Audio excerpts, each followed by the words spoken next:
절벽 위에 이런 핀 꽃들 여러분 한번 사진을 보셨습니까? 저게 이 동강 할미꽃이라고 합니다. 절벽 그 중간에 저렇게 이렇게 꽃을 이렇게 피웠죠. 또 이게 잘 안 보이는데 이 기린초라는 꽃입니다. 절벽 그 사이사이 이 바위에 이렇게 붙어가지고 이렇게 꽃을 이렇게 피우죠. 우리 같으면 이 절벽에 이름 피우겠습니까? 그죠? 좀 편한 평지나 좀 언덕에 이렇게 피워가지고 많은 사람들이 좀 볼 수 있도록 하면 얼마나 좋습니까? 근데 절벽에 이름은 꽃을 피우면 참 이게 봐줄 사람도 없을 것이고 그럴 건데 그럼에도 불구하고 저 절벽에 꽃을 피는 걸 보면요. 참 여러분 대단하죠. 그죠? 우리는 좀 쉽게 좀 뿌리를 내릴 수 있고 좀 편한 곳에 이렇게 꽃을 피우면 그러기를 원하는데 근데 이런 사람들의 관심과 마음은요. 이 절벽에 핀 꽃에 간다라는 거죠. 우리가 흔히 생각하는 어떤 언덕이나 어떤 평야에 핀 꽃보다는요. 그래도 이 절벽에 핀 그 정말 힘들게 핀 그 꽃에 우리의 마음이 더 가고 그 꽃을 정말 귀하게 가치 있게 여러분 이렇게 우리가 여기는 그 이유는요. 그곳에서 그 꽃이 이 다른 곳에 비해서 흘렸던 어떤 수고와 노력을 아니까 이름 그게 귀한 거잖아요. 그죠? 그냥 여러분 그냥 흔히 볼 수 있는 거기에 핀 꽃을 보고 야 참 귀하다 가치 있다라고 말하지 않지 않습니까? 그 절벽에도 불구하고 거기서 어떻게든 꽃을 피워내는 그걸 볼 때 야 참 대단하다. 이러면 우리의 관심과 우리의 어떤 가치가 이러면 거기에 이름 가는 거 아닙니까?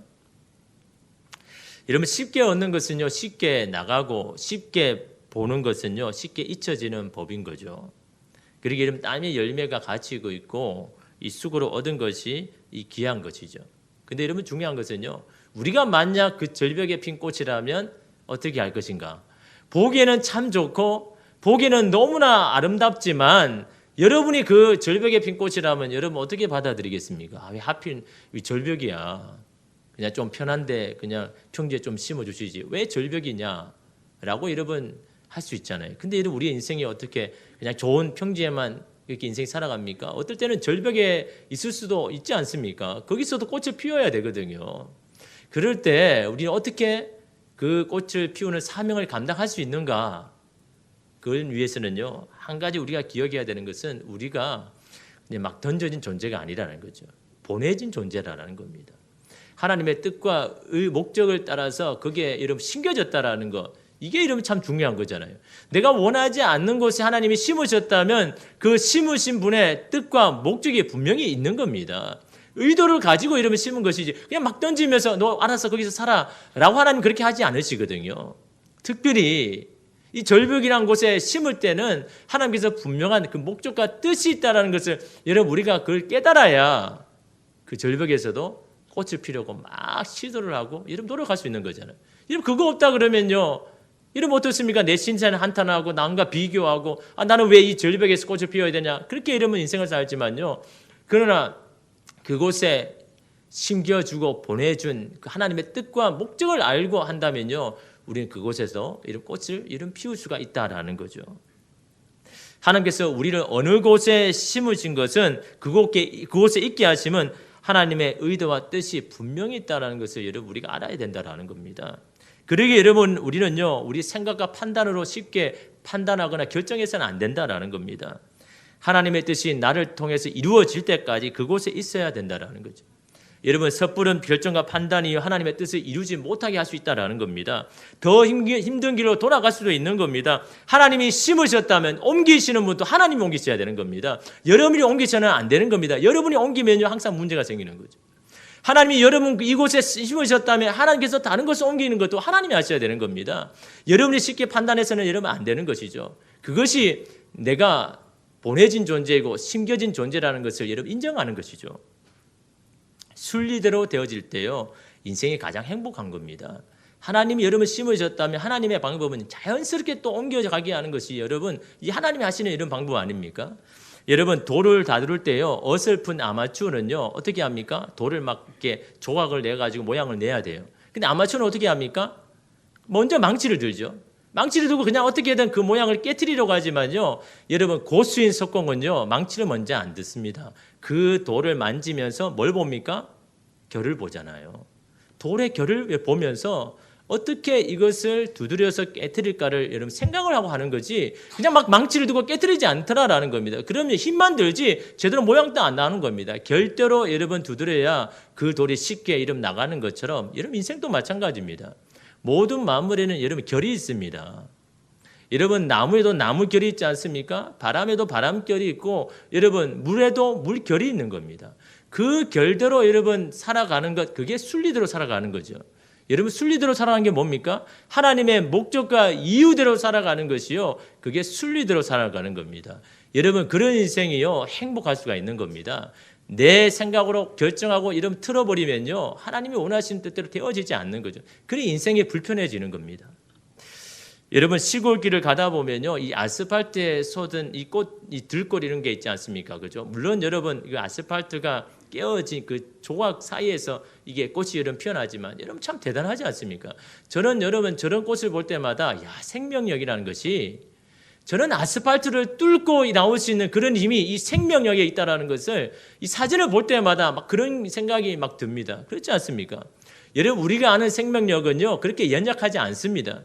그런 아스팔트와 같은 단단한 것도 여러분 그것을 뚫고 나올 수 있는 것이 그것이 여러분 생명력이라는 거죠. 하나님께서 저와 여러분에게 주신 생명력도 이와 같다라는 겁니다. 그냥 여러분 작은 장애물에 거쳐서 그냥 그 중지해버린 것이 아니라 그것을 뚫고 나올 수 있는 그런 하나님의 생명력을 우리에게 분명히 여러분 부여주셨다라는 겁니다. 그런데 왜 꽃을 못 피웁니까? 왜 거기를 뚫고 못 나옵니까? 왜 거기서 그냥 고사해버립니까? 그 아스팔트를 뚫고 나오는 이런 생명이 분명히 있는데 왜 못 뚫고 나오냐라는 거죠. 왜 꽃을 못 피웁니까? 그곳에 있지 못하기 때문에. 조금 힘들면 그냥 나가버리기 때문에. 조금 힘들면요, 이런 뿌리를 내리는 것을 그냥 중지해버리니까. 그러니까 여러분 생명이 있어도 고사해버리는 거죠. 다 죽어버리는 건 아닙니까?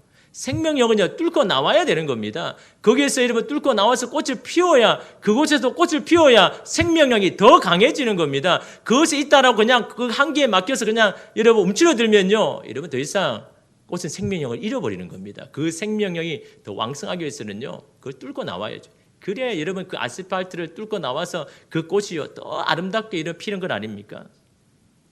끝까지 버티는 것이 여러분 살아남는 겁니다. 하나님은 우리가 있는 곳에서 끝까지 버틸 수 있는 만큼 버티기를 원하시는 것이 여러분 하나님의 이런 원하시는 겁니다. 그것이 하나님의 역사를 보는 여러분 비결이다라는 거죠. 여러분 오늘 말씀에 이러면 다윗도 이러면 그런 하나님의 뜻을 깨달았기 때문에 그 자리를 어떻게든 지켜냅니다. 그래서 다윗의 신앙을 보면요 마치 이 아스팔트를 뚫고 나오는 그런 들꽃과 같습니다. 중지하거나 지체하지 않습니다. 그냥 밀어붙입니다. 오히려 이러면 생각하고 번민할수록요. 이러면 더 용기가 이러면 사라지는 법 아닙니까? 여러분 오늘 말씀에 이 시편 57편은요. 이 56편과 마찬가지로 똑같은 이 구절로 시작합니다. 어떤 구절이냐니까요. 하나님이여 내게 은혜를 베푸소서.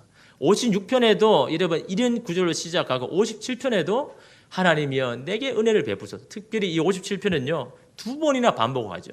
은혜를 베푸소서, 은혜를 베푸소서.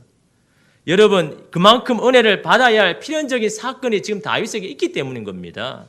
하나님의 은혜가 아니면 해결할 수 없는 그런 문제 앞에 있기에 다윗은 하나님의 은혜를 달라고 그렇게 간구하는 거죠. 어떤 은혜입니까? 여러분 세번역 번역에는요, 번역 성경에는 이렇게 나와 있습니다. 참으로 하나님 나를 불쌍히 여겨주십시오. 불쌍히 여겨주십시오. 다윗이 지금 구하는 기도는 은혜는요. 나를 불쌍히 여겨달라는 은혜입니다. 이것은 자식을 불쌍히 여기는 아버지의 그런 사랑인 거죠. 사랑하는 자식이 힘듦을 보지 못하고 불쌍히 여겨서 모든 것을 다 주어도서라도 그 고난에서 벗어나게 하려는 그 주님의 그 마음, 그 은혜, 그걸 여러분 구하고 있는 겁니다. 여러분 그런데요. 하나님은 이런 기도에 마음을 움직인다라는 겁니다. 자신을 불쌍히 여겨달라고 여러분 간구하는 하나님은요. 그걸 들은 하나님은 그냥 가만히 있지 않더라라는 겁니다. 주님께 이름 기도할 때요. 이름 가장 먼저요. 이런 기도를 해야 되는 겁니다. 하나님 저를 불쌍히 여겨주십시오. 나를 불쌍히 여겨주십시오. 그런데 여러분 그런 기도를 할 때요. 가장 먼저 내 자신이요. 하나님 앞에 진실해집니다. 간절해집니다. 그렇지 않습니까? 여러분, 어떤 사람에게 나 좀 불쌍히 여겨서 나 좀 도와줘라고 하는 여러분 말하는 사람이요. 여러분 그 사람이 더 간절한 거잖아요. 더 마음이 여러분 진실하지 않습니까? 그냥 여러분 그렇게 대충 이야기하는 사람이 있습니까? 정말 나를 좀 도와줘, 나를 불쌍히 여겨라고 말할 때는요, 말하는 그 사람의 마음이 너무 여러분 진실해지고 간절해지더라는 겁니다. 여러분 그 분당의 우리들 교회 김양재 목사님 여러분 기도하는 거 여러분 들어보셨습니까? 꼭 이러면 들어가는 구절이 있습니다.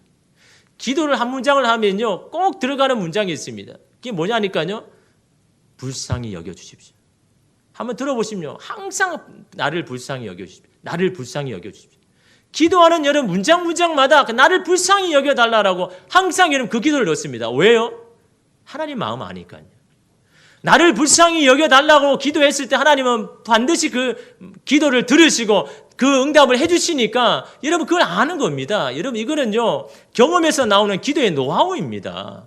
그냥 뭐 책을 보고 아는 것이 아니라 내가 정말 하나님의 은혜를 너무 필요해서 하나님 앞에 하나님 나를 정말 불쌍히 여겨달라고 그렇게 간절히 구할 때마다 하나님은 그 기도를 들으셔서 그 문제를 해결해 주시니까요, 항상 그 기도를요 여러분 빼놓지 않습니다. 왜? 그 기도에 하나님 응답하시니까요. 마음을 움직이니까요. 그 여러분 다윗도 그걸 아는 겁니다. 그래서 오늘 말씀의 1절에요. 여러분 사실은 은혜를 받아야 할 이런 문제 굉장히 여러분 정말 시급한 거죠. 하나님의 도우심을 바로 구해야 되는 겁니다. 그런데 여러분 다윗이 먼저 뭘 이야기합니까? 하나님 은혜를 베푸소서. 나를 불쌍히 여겨주십시오. 여러분 다윗은요 하나님이 어떤 기도를 들으시는지 이미 다 아시는 겁니다. 그냥 이런 막 기도를 던지지 마시고 주님이 어떤 마음을 가지실까, 어떤 기도를 들으실까를 한번 생각을 하면서 여러분 기도를 해야 되는 겁니다. 아, 주님 저는 괜찮습니다. 뭐 도와주시면 좋고 안 주면 괜찮습니다. 여러분 이런 기도에 하나님 들으실까요? 하나님 주님이 아니면 안 됩니다. 내 은혜를 베푸소서. 나를 불쌍히 여기소서.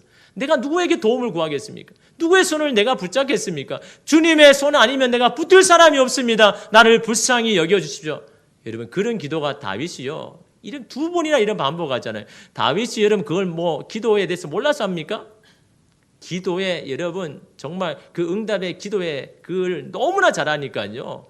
저 입을 열자마자 나에게 은혜를 베푸소서, 나에게 은혜를 베푸소서, 그렇게 이런 말하는 겁니다. 그 기도의 비밀을 아니까요.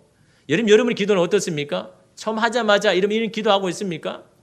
다윗의 기도와 나의 기도를 좀 비교해 봐야죠. 다윗은 왜 하나님은 기도하는 것마다 다 응답하시고 왜 나의 기도는 하나님이 그렇게 응답 안 하시는가? 이런 이유가 있는 겁니다.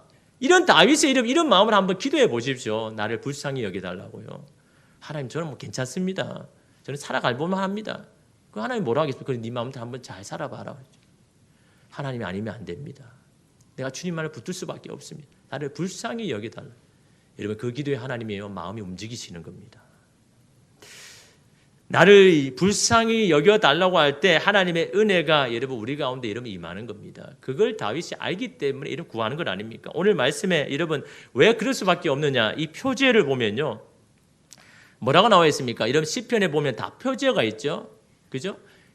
57편에 보면 다윗의 믹담시다라고 이야기합니다. 여기 이 믹담이라는 게요, 뭐 정확한 이게 뜻은 이렇게 잘 나와 있지 않습니다. 믹담이라는 이 히브리어 뜻은 이 덮다라는 의미가 있습니다. 덮다. 그래서 어떤 나의 죄를 덮다라는 그런 의미도 있고, 또 다른 뜻은요, 이 조각이라는 뜻입니다. 조각.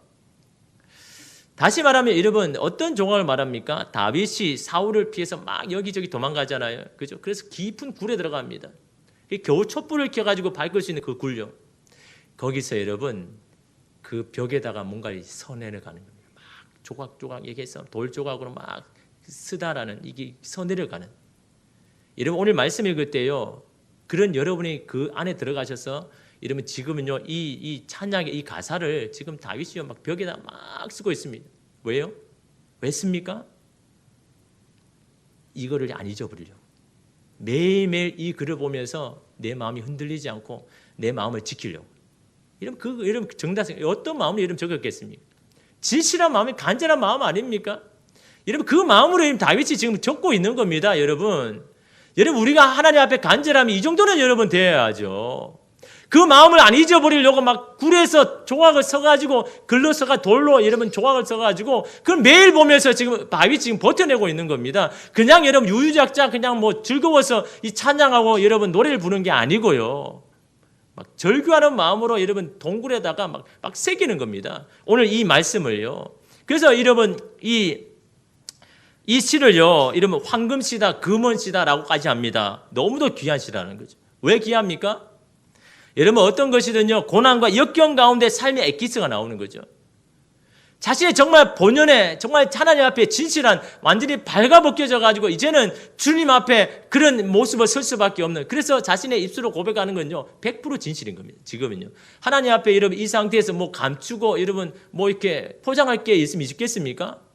주님의 은혜 아니면 당장에 죽을 수밖에 없는 상황에 여러분 뭘 감추겠습니까? 다윗은 지금은요 완전히 무장해제하고 여러분 내 마음에 100%의 진실함으로 지금 하나님 앞에 고백하고 있는 겁니다. 그걸요 이런 벽에 쓰면서요. 그래 여러분 삶의 완전 엑기스 아닙니까? 정말 지금까지 내가 하나님을 어떤 하나님을 믿은지에 대해서 속일 수 없는 이 분명한 여러분 이것이요 한 절 한 절 여러분 그렇게 다윗의 이 간절함이 여러분 이 구절에 이름 있는 겁니다. 여러분 57절 편을 읽으면요 그런 마음을 읽으셔야 되는 겁니다. 막 듣기에 좋은 여러분 시 그거 아닙니다, 여러분. 가슴을 치는 막 심장이 여러분 벌렁벌렁거리는 너무나 두려워고 겁에 밀려 있는 그런 마음으로 여러분 서내려가는 이 다윗의 마음으로 여러분 이 말씀을 여러분 읽어가셔야 이러면 되는 겁니다. 여러분 이런 상황에서 다윗은 어떻게 합니까? 1절을 계속해서 보면요. 내 영혼이 주께로 피하되 주의 날개 그늘 안에서 이 재앙들이 지나가기까지 피하리이다. 여러분 다윗은 아는 겁니다. 내 육신을 이끌어가는 것이 영혼이라는 것입니다. 내 영혼이 정말 먼저 잘 돼야 된다는 것을 너무나 잘 아는 겁니다. 내 영혼이 불안하고 염려하면요 내 행동은요 내 그 신체의 모든 행동은요 어떻게 할지를 모르는 겁니다. 그러나 내 영혼이 단단하면요 내 영혼이 흔들리지 아니하면요 내 삶의 모든 행동은 다 결정이 되는 겁니다. 그 내 영혼이 말하는 대로 생각하는 대로 그냥 행동을 하게 되는 거죠. 그 영혼이 너무 중요한 겁니다. 다시 말하면요 지금 이 다윗의 영혼이 막 떨리는 겁니다. 막 주체할 수 없는 겁니다. 그래서 이 영혼을 주의 날개 그늘 안에 들어가는 겁니다. 왜요? 그 날개 그늘 안에 하나님의 나의 피난처가 되니까. 그래서 여러분 이 NIV 영어 성경에는요 이렇게 번역했습니다. 왜냐하면 나의 영혼이 당신 안에서 피난처를 얻기 때문입니다. 나의 영혼이 어디 있어요? 주님 안에서 피난처를 얻기 때문입니다.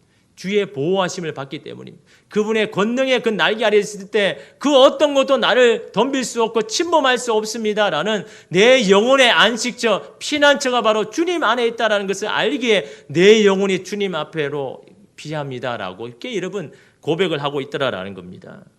그 안에 하나님의 놀라운 평안이 있기 때문에 내 영혼을 진정시킬 수 있는 내 영혼의 풍랑이 일어나는 내 영혼을 잡을 수 있는 그 하나님의 놀라운 평안이 그 주님 안에 있기 때문에 이러면 다윗은요 주님 안에 거하려고 막 달려가는 이런 그런 마음을 하고 있는 거죠. 여러분 우리가 찬송가 413장 내 평생에 가는 길 여러분 자주 부르지 않습니까? 여러분 1절을 보면 어떻습니까? 내 영혼 가는 길 순탄하여 늘 잔잔한 강 같든지 아니면 큰 풍파로 무섭고 어렵든지 나의 영혼은 늘 편하다. 여기에 가든지 저기에 가든지 잔잔한 강 같은 상황이 있더라도 큰 풍파 가운데 있더라도 내 영혼은 평안하다. 내 영혼은 평안하다. 왜요? 내가 주님 안에 거하니까요. 여러분 이 찬송가 이름 작사한 사람 여러분 이야기를 들어보셨지 않습니까? 이 미국의 시카고에서 변호사였던 이 스패포드입니다. 그런요 이 시카고에서 잘 나가는 이 변호사였습니다. 근데 1871년도에 이 시카고의 대화재로 그의 전 재산을 모아온 전재산을 다 잃어버렸습니다. 그런데 이 화재 이전에 이미 아들을 잃어버렸습니다. 사고로 잃어버렸는데 좀 지나서 이 화재로 자기가 원하지 않는 자기가 뭐 잘못한 게 아니잖아요. 그 도시의 큰 화재로 자기가 물어놓은 재산을 다 잃어버렸습니다. 아들도 잃어버리지 여러분 이 재산도 다 잃어버리지. 그래서 그들에게 이 가족과 이들에게 너무 큰 상처인 겁니다. 그래서 여러분 이 가족과 이 자기에게 너무나 휴식이 필요해가지고 이 모든 일을 딱 그냥 접고 그냥 이 배를 타고 이 시카고에서 이제 그에서 이제 대서양을 넘어가지고 이제 뉴욕 쪽으로 해서 이제 영국으로 이제 유럽으로 여행을 가려고 이렇게 한 겁니다. 그래서 이 가족들하고 다 스케줄을 이렇게 정해놓은 거죠. 근데 마침 특별한 그 급한 일이 있어가지고 이 스패포드가 이제 자기는 그냥 며칠 후에 다음 배로 이제 가고 이 가족 이 네 딸과 아내를 먼저 보내잖아요. 근데 어떻습니까? 이 1873년 이 가족과 함께 여객선을 타는데 그 대서양에서 이 다른 배 특별히 이 얼음을 깨는 굉장히 철로 된 배 있잖아요. 그 배하고 부딪혀 버리는 거죠. 그래서 12분 만에 가라앉아 버립니다. 근데 극적으로 아내만 살고 내 딸은 거기서 차가운 이 바다에서 죽어버린 겁니다. 이 사실을 이렇게 듣고 알아듣고 아내는 살아있다는 그 이야기에 이 스패포드가 급히 이 배를 타고 이제 영국으로 가는데 그 사고 난 그 해역, 그 선장이 바로 여기서 당신의 내 딸이 죽었습니다라고 말할 때 그는 너무 힘들어가지고 그 선실에 바다의 배 밑에 들어가 선실에서 막 울부짖은 겁니다. 여러분 그렇지 않겠습니까? 좀 전에도 얼굴을 보고 대화를 나눴던 내 딸, 한꺼번에 이러면 내 딸을 잃어버렸으니까요. 막 그의 영혼은요 갈기까지 찢어지는 것처럼 막 넋을 잃어버리고 막 너무 주체할 수가 없는 겁니다. 이 영혼이요. 그래서 하나님 앞에 막 울부짖었는데 시간이 흐른 새벽 3시에 그는 지금까지 체험하지 못한 그 평안 가운데 경험했는데 그때 주님이 자기 앞에 딱 와가지고는요 그 넓으신 팔로 막 자기를 그렇게 푹 안아주더라고요. 근데 이상하게 내 영혼이요 그 떨리는 내 영혼이 놀라운 하나님의 그 평안 가운데 이 마음의 평안함을 막 얻는 겁니다. 나는 사실은 지금 상황에는 사실은요 막 그렇게 평안할 수 없는 이유잖아요. 그런데 그 하나님 안에 거할 때 자신을 너무나 측은히 여기고 불쌍히 여겨주시는 그 하나님의 그 날개 안에 막 품어주시는데요. 그래서 그 감동에 이름 다시 그 배에 나와서 그 배 위에서 여러분 적은 게 이름 이 찬송가 413장입니다. 잔잔한 강 같든지 내 삶이 큰 풍파가 불든지 내 영혼은 평안합니다. 평안합니다. 왜요?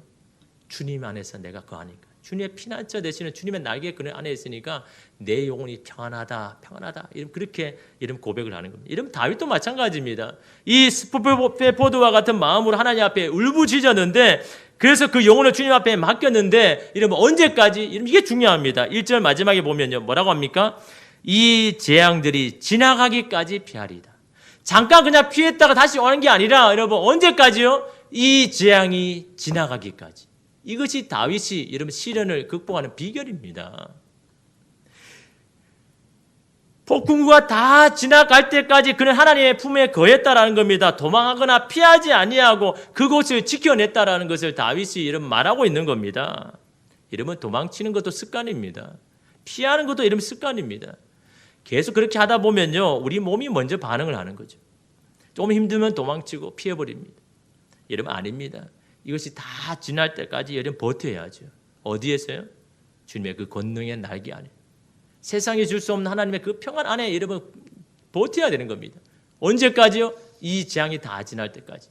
나를 두렵게 하고 힘들게 하는 모든 것이 다 지날 때까지 거기에서 버티고 있어야 된다는 겁니다. 그래야 하나님의 일하심을 여러분 볼 수가 있는 것이고 하나님의 놀라운 평안을 경험하는데 매번 피하고 도망하니까 어떻게 하나님의 역사를 보겠습니까? 버티다 보면 알게 되는 겁니다. 내가 지금 누구 안에 있는지, 누가 나를 도와주는지, 내가 참으로 도움을 받아야 할 사람이 누구인지를요, 버티면 여러분 그걸 경험하는 것이죠. 다윗은 피하고 싶고 도망하고 싶은 순간에 주님께로 피했습니다. 그곳에서 주님의 은혜를 구했습니다. 언제까지요? 그 재앙이 다 지날 때까지. 주님이 주시는 그 은혜로 여러분 버티고 있는 여러분 다윗의 모습을 여러분 보셔야 되는 겁니다. 근데 여러분 주님께 머물면서 다윗은 어떻게 했습니까? 여러분 2절 말씀 보십시오. 내가 지존하신 하나님께 부르짖으며 곧 나를 위하여 모든 것을 이루시는 하나님께로다. 내가 하나님 앞에 피하는데 그분 앞에 부르짖는데 어떤 하나님을 내가 믿고 구하는가? 여러분 다윗이 그걸 이야기하십니다. 부르짖는 것은요 단호함이고 여러분 이 간절함 아닙니까? 그런데 이 단호함의 이 간절함이 어디서 오냐라는 거죠. 여러분 기도도 그냥 막 하는 기도가 아닙니다. 여러분 기도에는요 믿음이 여러분 들어가야 되는데 그 믿음은 어떤 믿음입니까? 내가 믿는 하나님이 어떤 하나님에 대한 그 믿음이 여러분 들어가야 그것이 여러분 믿음의 기도, 능력이 있는 기도가 여러분 되는 겁니다. 다윗은 어떤 하나님께 부르짖었습니까? 지존하신 하나님께. 예전 성경에는요 지극히 높으신 하나님께. 그거는 뭘 이야기하는 겁니까? 저 높은 곳에서 온 세상을 둘러보시면서 모든 상황을 아시고 그분의 능력으로 세상을 다스려 가시는 그분이 바로 내가 부르짖는 기도하는 하나님이십니다. 그런 하나님 앞에 나를 지금 두렵게 하는 이 적들, 악한 무리들은 하나님 앞에 한 주먹거리도 안 된다라는 거죠. 그 높으신 하나님 앞에 내가 지금 부르짖고 있다고 말합니다. 또한 어떤 하나님께요? 나를 위하여 모든 것을 이루시는 하나님께. 다시 말하면 약속한 것을 반드시 이루시는 신실하신 하나님께 여러분 내가 지금 주님 앞에 부르짖고 있다라는 겁니다. 여러분 이것이 바로 여러분 믿음의 기도입니다.